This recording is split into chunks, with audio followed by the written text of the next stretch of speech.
Dios te bendiga. Te habla tu hermano Carlos Molina aquí a través de la Biblia para hablar un poquito y estudiar un poquito de la palabra del Señor en la primera carta a los Corintios, la cual fue dirigida a los Corintios, en el versículo 2.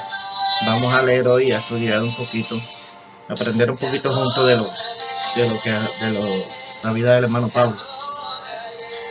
Pablo, en el versículo, le habla a los Corintios y le dice: así, hermanos, cuando fui, o sea, Pablo fue entre ellos, dice: cuando fui a vosotros para anunciar el testimonio, o sea, ya llevaba un propósito, era anunciar el testimonio de nuestro Señor Jesucristo. Dice: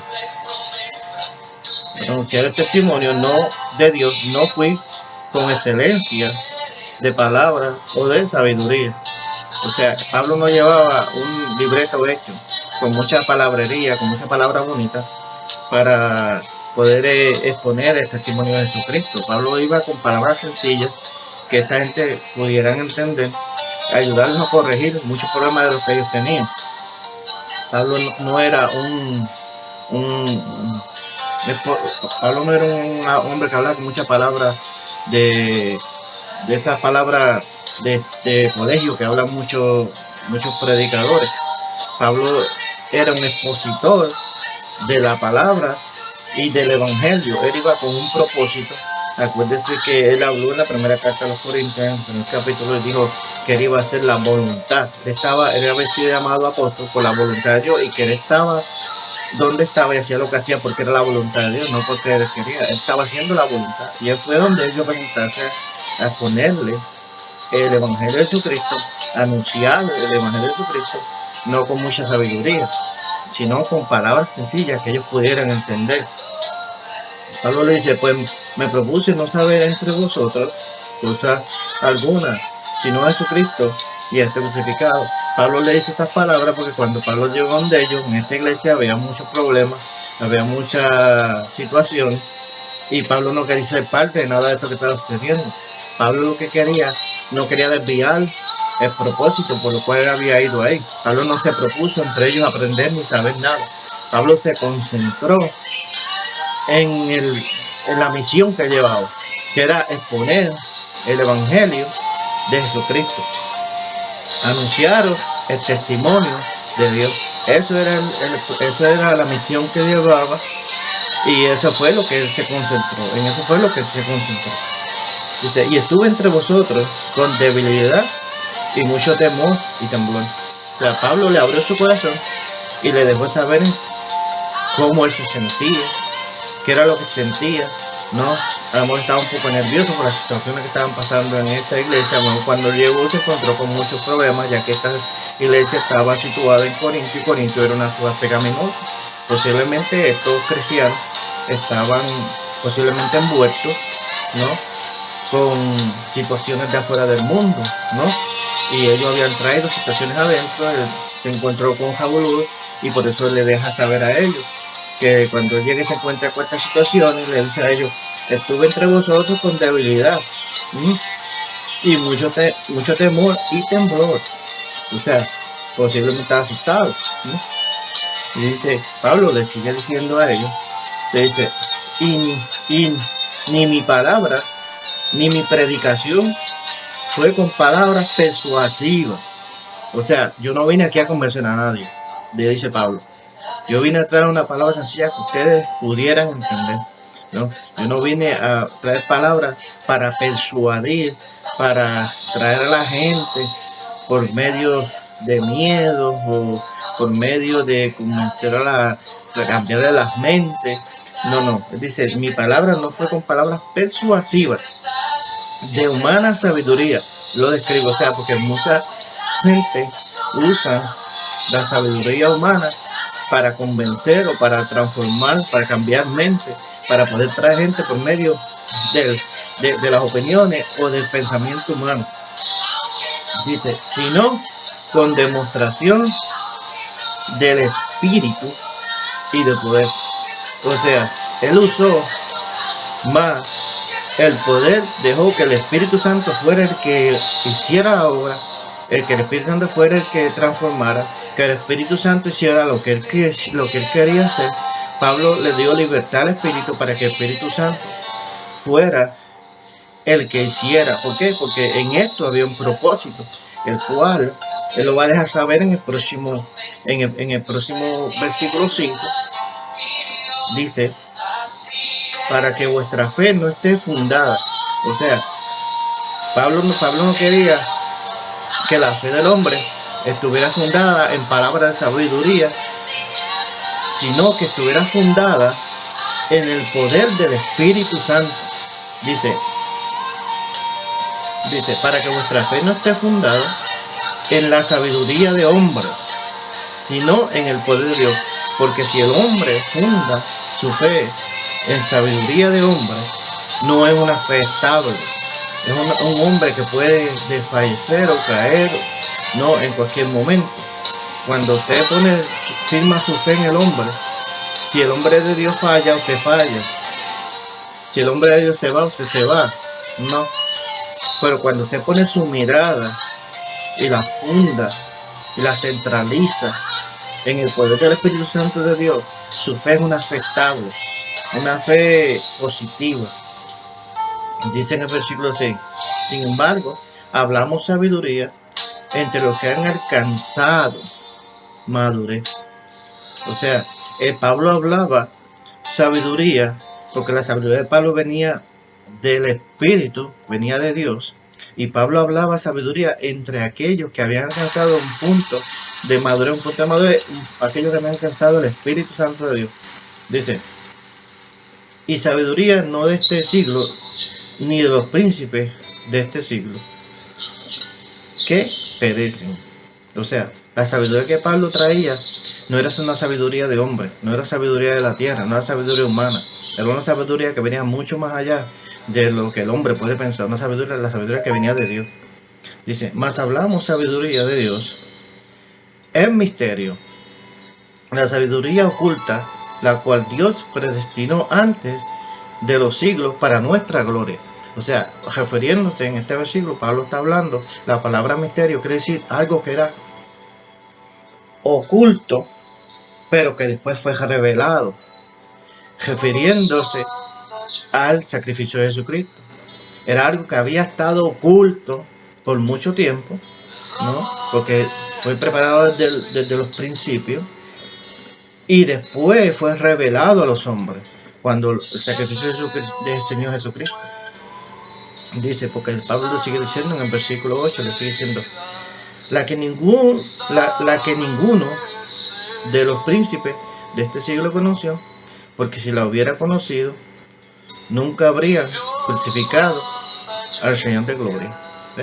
Refiriéndose a nuestro Señor Jesucristo. Esa sabiduría nunca el hombre como tal llegó a conocerla porque no tenía el Espíritu de Dios. Para usted poder conocer esa sabiduría que viene de Dios, usted tiene que poseer el Espíritu Santo de Dios. Dice, antes bien, como está escrito, cosas que ojo no vio, ni oído yo, ni han subido al corazón del hombre. Acuérdate, al corazón del hombre. Nunca, acuérdese que el hombre, el ser humano como tal, aprende, capta por el ojo y por el oído, por estos dos sentidos. La mayoría del entendimiento y del aprendizaje del hombre viene mediante estos dos sentidos, de la visión y del oído. Entonces, dice, ni han subido al corazón del hombre, o sea, ni han subido a la imaginación, al intelecto.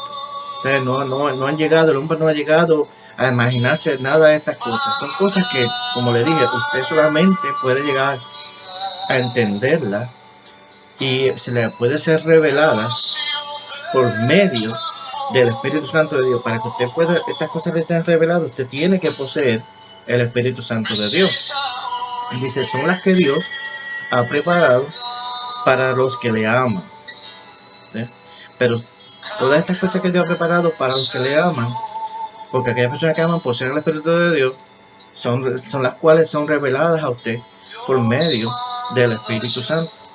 Vamos a leer una porción bíblica que se encuentra en el libro de Juan, en el capítulo 16, el verso 13 y el 14, que dice, pero cuando venga El Espíritu de verdad os guiará a toda la verdad, porque no hablará por su propia cuenta, sino que hablará todo lo que oyere y os hará saber las cosas que habrán de venir.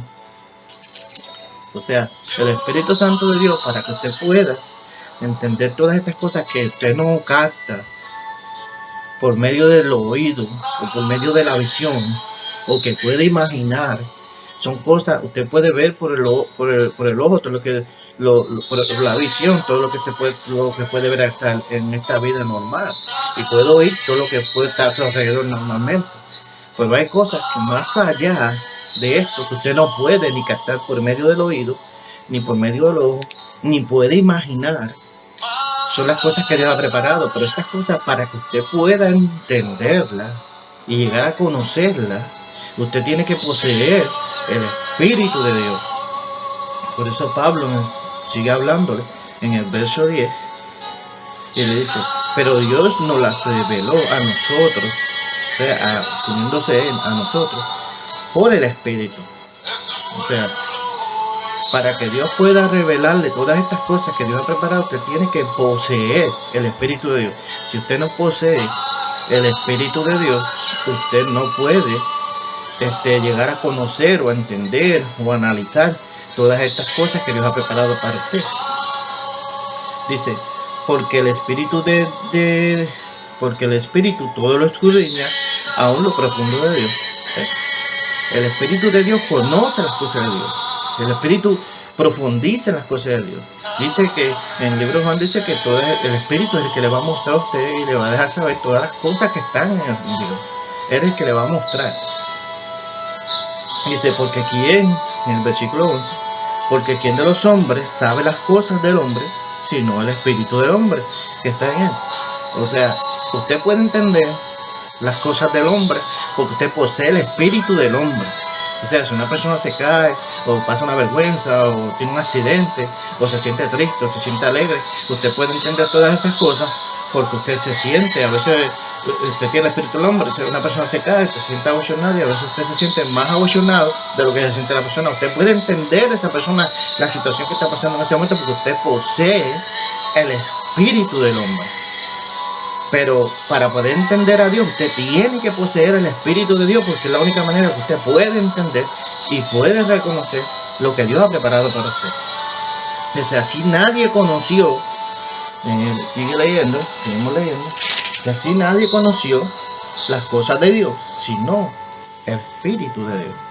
O sea, nadie ha conocido a Dios, solamente el único que sabe todas las cosas es el Espíritu de Dios. Y para que el Espíritu de Dios le pueda revelar a usted todas las cosas que Dios ha preparado, todas las cosas que Dios tiene, usted tiene que tener una conexión directa con el Espíritu de Dios. Si no tiene una conexión directa, porque muchos dicen que tienen conexión, pero no tienen ni un acercamiento, ¿no? Entonces, para usted poder tener el Espíritu de Dios, usted tiene que tenerlo. Para que Dios le revele todas estas cosas, usted tiene que tener el Espíritu de Dios. Dice: pero Pablo nos dice aquí en el versículo 11, nos deja saber, dice: y nosotros no hemos recibido el Espíritu del mundo, sino el Espíritu que proviene de Dios.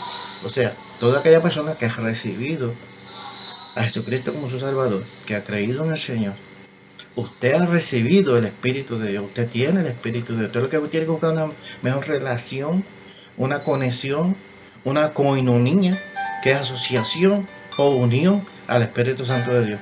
Así el Espíritu Santo de Dios podrá revelar a usted todas estas cosas que han de venir o de pasar, o que Dios tiene como promesas para usted. El Espíritu de Dios se las dejará saber a usted. Dice, para que sepamos lo que Dios nos ha concedido. Sigue diciendo, dice: lo cual también hablamos, no con palabras enseñadas por sabiduría humana, sino con las que le enseña el Espíritu, acomodando lo espiritual a lo espiritual. O sea, Pablo enseñaba todo esto que le enseñaba mediante el Espíritu. El Espíritu de Dios era el que acomodaba todas las cosas espirituales con lo espiritual. O sea, el que tiene a Dios habla de cosas espirituales.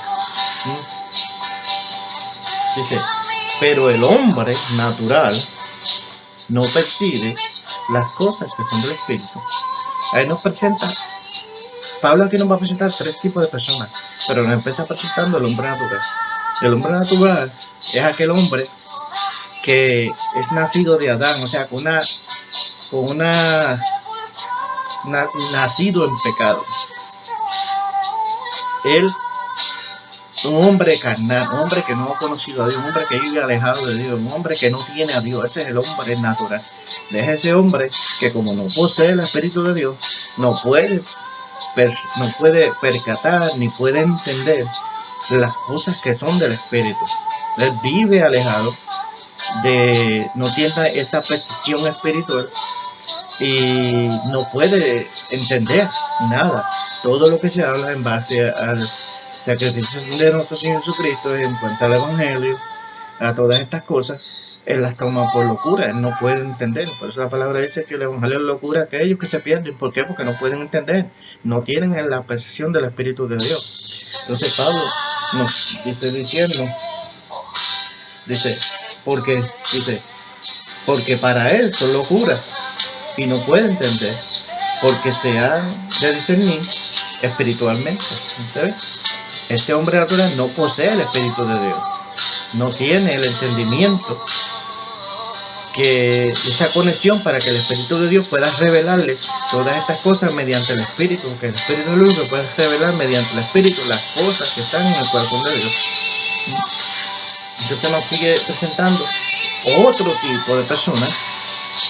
Dice, en cambio el espiritual juzga todas las cosas, o sea, pero él no es juzgado por nadie.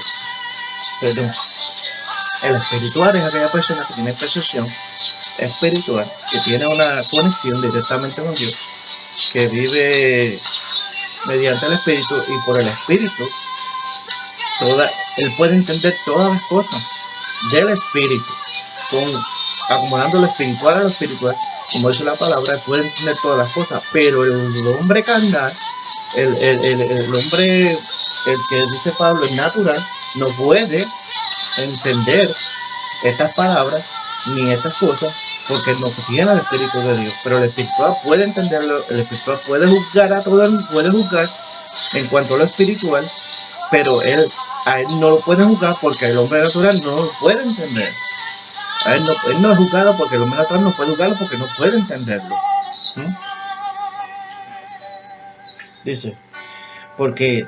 En el versículo 16 dice, porque ¿quién conoció la mente del Señor? O sea, ¿quién conoció la mente? Nadie ha conocido la mente del Señor.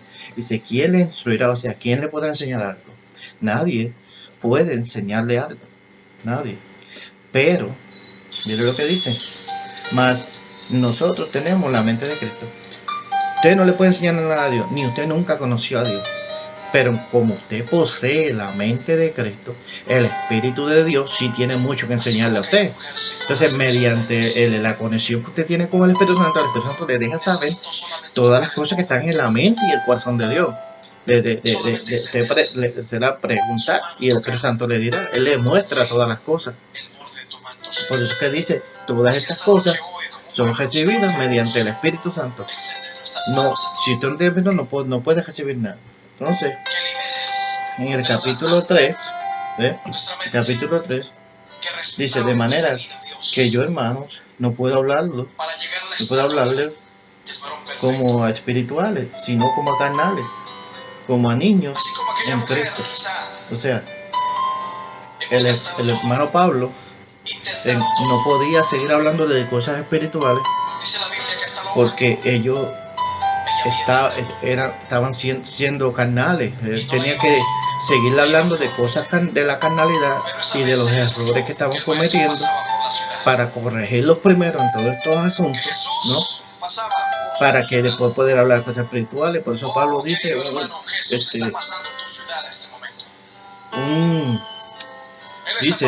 una persona, un niño como tal, poniendo un ejemplo, mirando de acá, un niño como tal puede llegar a ser una buena persona, y a ser un hombre de Dios tremendo. Pero para que usted pueda llegar a ser una persona en el Señor, tiene que tener una buena alimentación. ¿Cómo en base a esta alimentación? En cuanto a la relación que usted tenga con la palabra de Dios. Usted tiene que estar metido en la palabra de Dios, buscando, ¿no?, la palabra, pidiéndole sabiduría al Señor para que después Dios pueda explicarle y el Espíritu Santo abrirle el entendimiento para que podamos entender esta palabra. Pero esta persona que está aquí, hablando, Pablo está hablando de una persona, de manera que yo, hermanos, no puedo hablarlo como espiritual, una persona carnal. Él no estaba hablándole a una persona ni una persona que no tenía esta percepción espiritual. Y Pablo dice que tenía que alimentarse. De la manera que podía alimentarse era llegándose a tomar un buen alimento, ¿no?, como la palabra de Dios. Y por eso Pablo le dice, para tú poder llegar a ser grande, tienes que empezar tomando leche. Tienes que empezar por un alimento básico, como la leche. No puedes empezar tomando alimentos fuertes.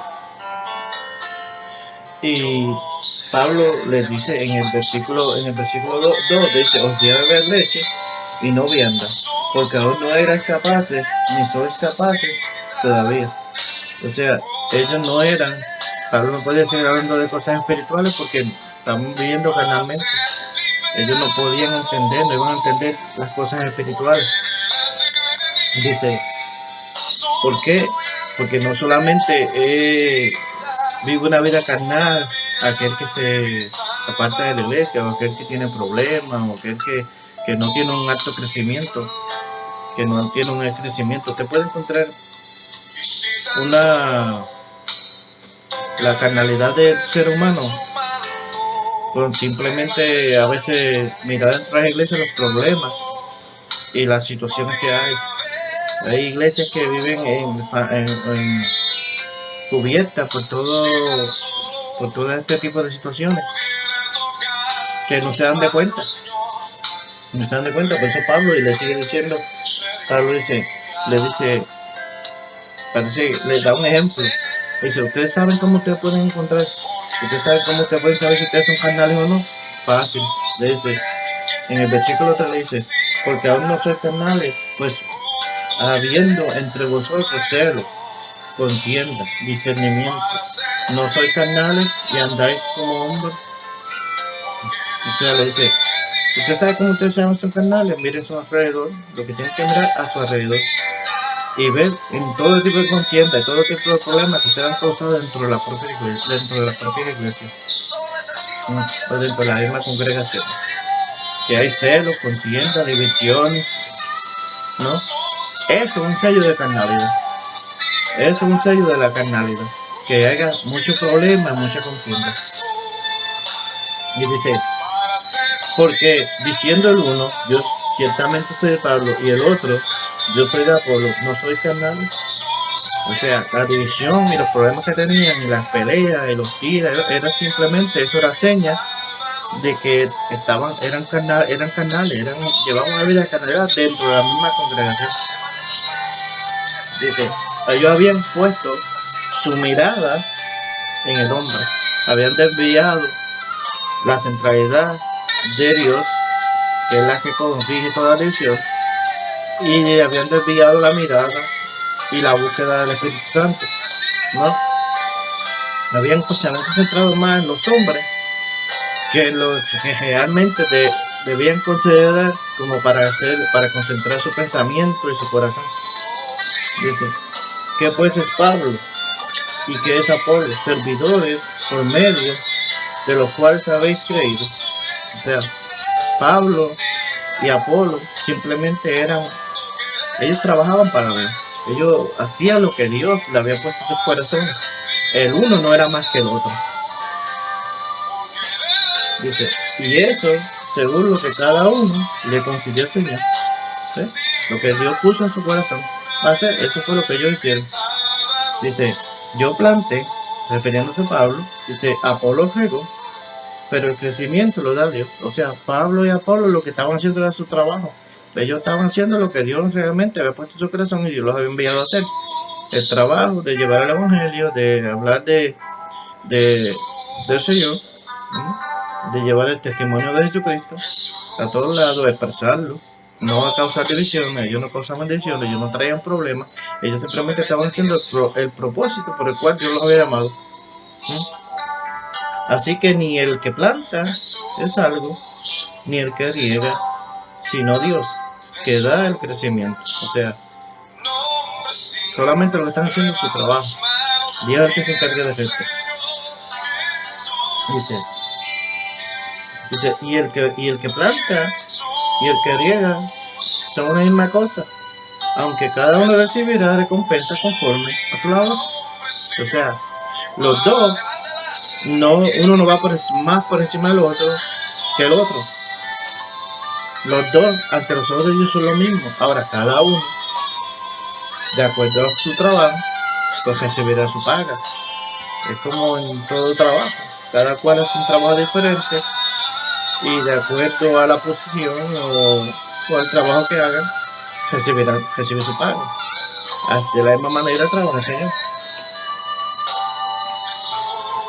Dice, porque nosotros somos colaboradores de Dios y vosotros sois labranza de Dios, edificio de Cristo. O sea, Pablo consideraba a él mismo y a Apolo solamente colaboradores, o sea, ayudadores de Dios. Ellos no tenían más alto concepto de ser una persona que trabajaba para Dios, un colaborador. Ahora, nosotros somos el edificio de Dios. Dice, conforme a la gracia de Dios que me ha sido dada, yo como perito arquitecto puse el fundamento y otro edificó encima, pero cada uno mire cómo sobre edifica. O sea, Pablo, dice que él puso el fundamento. ¿Quién es el fundamento? Cristo es el fundamento. Esa es la roca establecida, ¿no?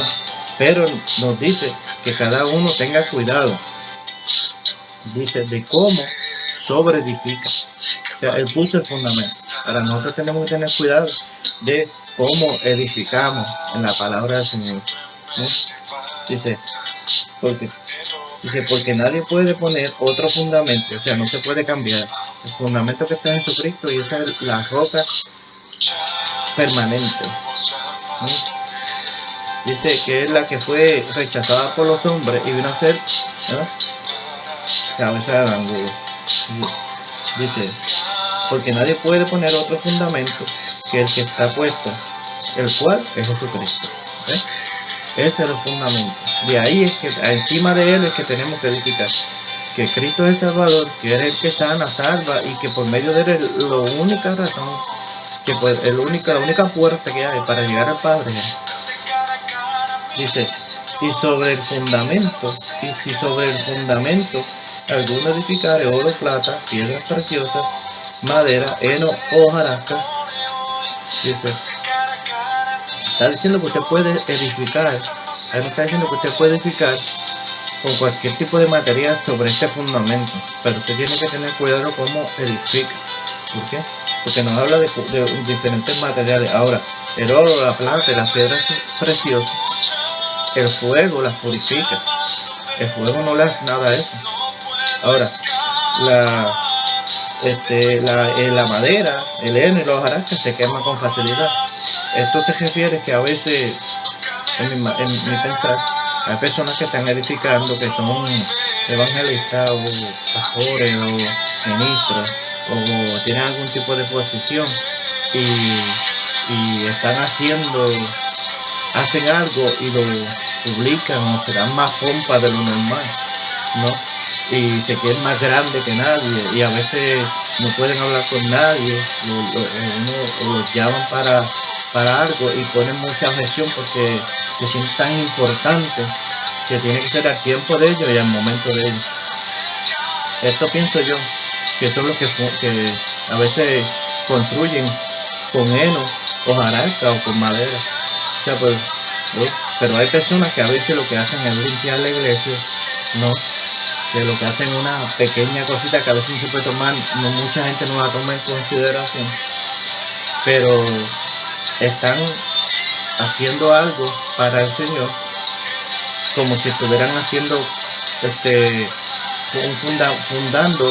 fundamento con oro, porque el oro es una piedra pequeñita que a la distancia usted no la puede ver, a simple vista no se puede ver, ¿no? Pero Dios la toma en cuenta, Dios sabe que es oro, ¿no? A lo mejor usted no la puede ver, pero Dios sí la ve. Más sin embargo hay gente que están, usted va caminando, por ejemplo, usted va caminando por una finca y un montón de paja usted lo puede ver a simple vista. Un montón de madera usted lo puede ver a simple vista. Hasta 1 kilómetro de distancia yo creo que usted puede ver una activa de madera o una montaña de paja, ¿no? Pero esas cosas Dios no las va a tomar en cuenta, ¿no? Por eso Pablo lo sigue diciendo y hablando, ¿no? Dice, la obra de cada uno será manifestada, ¿sí? Porque el día la declarará. Dice, pues por el fuego será revelada, y la obra de cada uno, cual sea el fuego, la probará. O sea, como le dije, el oro, las piedras preciosas, a lo mejor usted no las puede edificar en grandes cantidades, pero puede ser que lo que usted edifique sea una pequeña piedrecita de oro, ¿sí? Y al ser pasada por el fuego sea purificada, ¿sí? Y soporte la temperatura del fuego. Pero muchos que van a llegar a la presencia de Dios pensando que llevan una estiba de oro, lo que pueden llevar es una estiba de madera o una estiba de paja, ¿sí? Y cuando sea pasada por el fuego va a desaparecer, ¿sí? Esto no quiere decir que la persona va a perder su salvación, ¿sí? Porque aquí lo dice claro. Dice, si permaneciera la obra de alguno que sobreedificó, recibirá recompensa, ¿sí? Si la obra que hizo permaneciere, cuando se va a recibir recompensa. Dice, si la obra de alguno se quemare, él sufrirá pérdida, y bien él mismo será salvo. ¿Sí? Aunque usted, cuando usted muestre su obra, aunque su obra se quemare, ¿no? Aunque se deshiciera, ¿no? Usted va a sufrir pérdida, porque no va a recibir ningún tipo de recompensa de parte de Dios, pero va a ser salvo, ¿no? Por eso es que a veces un día que el Señor dice, velad como edifica, no edifiquen para ustedes, pensando ser más grande que otro. Entre más usted haga, siempre más pequeño, ¿no? Por eso es que el Señor dio aquel ejemplo del niño en medio de los discípulos. Le digo, si alguno de ustedes quiere ser grande, sea como este. Dando a entender, créase más pequeño entre sus hermanos. No se crea más grande, con más posiciones, porque sea evangelista, porque sea pastora, porque sea los llamados apóstoles, que ahora todo el mundo quiere ser apóstol, ¿no? Pero créase el más pequeño entre sus hermanos. No se crea más grande, ¿no? Porque puede ser que su obra, cuando usted la muestre, se queme, ¿no? Y usted salga, entra al cielo, pareciendo que está saliendo de un incendio, ¿no? Botando humo, ¿no? Pero va a ser salvo, ¿sí? Pero no va a recibir recompensa, ¿no? Bueno, hasta aquí mi estudio, ¿no? Y espero les sirva de algo una vez más. Y espero, ¿no? Y sea del agrado de todos. Dios le bendiga, Dios le guarde, que la tenga el Señor. Y trataremos de seguir tratando de explicar la Biblia. Dios le bendiga y hasta la próxima.